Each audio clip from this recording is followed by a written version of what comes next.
Hello. I want to talk about how texting and driving has become one of the most dangerous of the distracted driving. Some of you may have heard the story back in 2014 in East Tennessee where two school buses collided.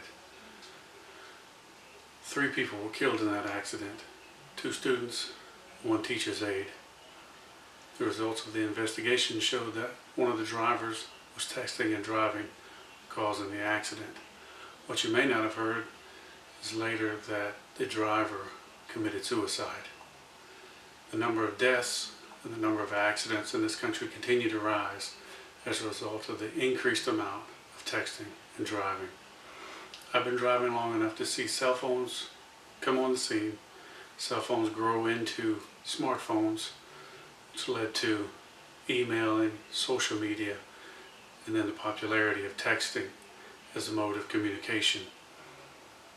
And the results of that time frame that I've seen is clear that texting and driving has become one of the more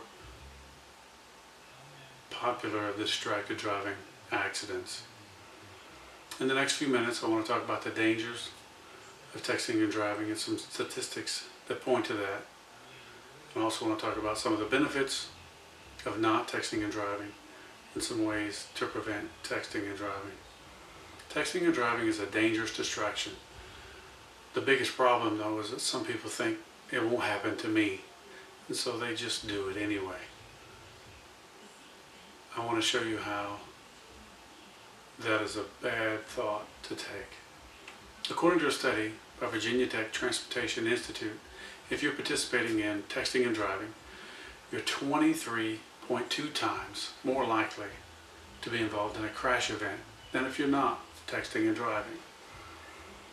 Another study done by textinganddravingsafety.com shows that if you are texting and driving, you're going to take your eyes off the road for a minimum of 5 seconds. If you're going 55 miles an hour, which very few people on the highway drive 55 miles an hour, you can cover the length of a football field. That's a long time to not look at the road, and your mind is preoccupied so that it's looking at a text, trying to read or decipher what it is, or think about how you want to respond. That's a very dangerous situation to be in. And then, to determine which was more dangerous, Car and Driver magazine did a test on someone who was texting and driving and someone who was intoxicated in driving.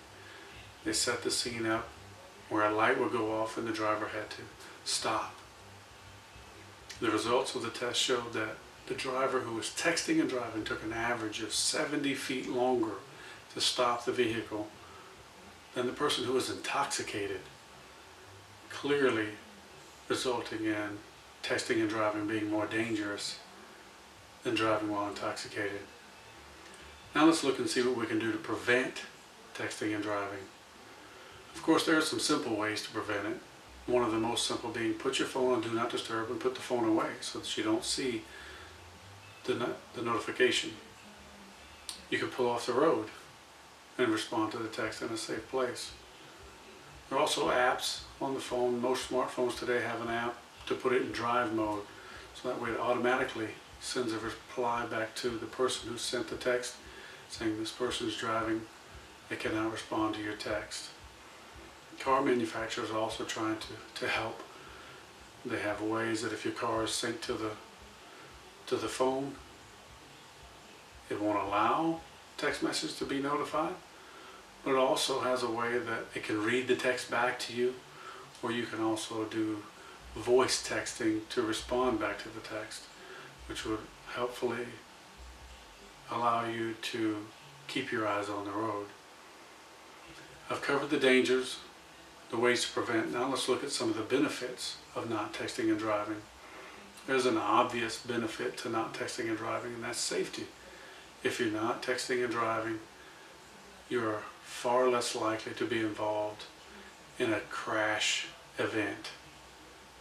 Another benefit could be that if the nationwide average of accidents resulting from texting and driving are reduced, then then the average cost of car insurance would also be reduced.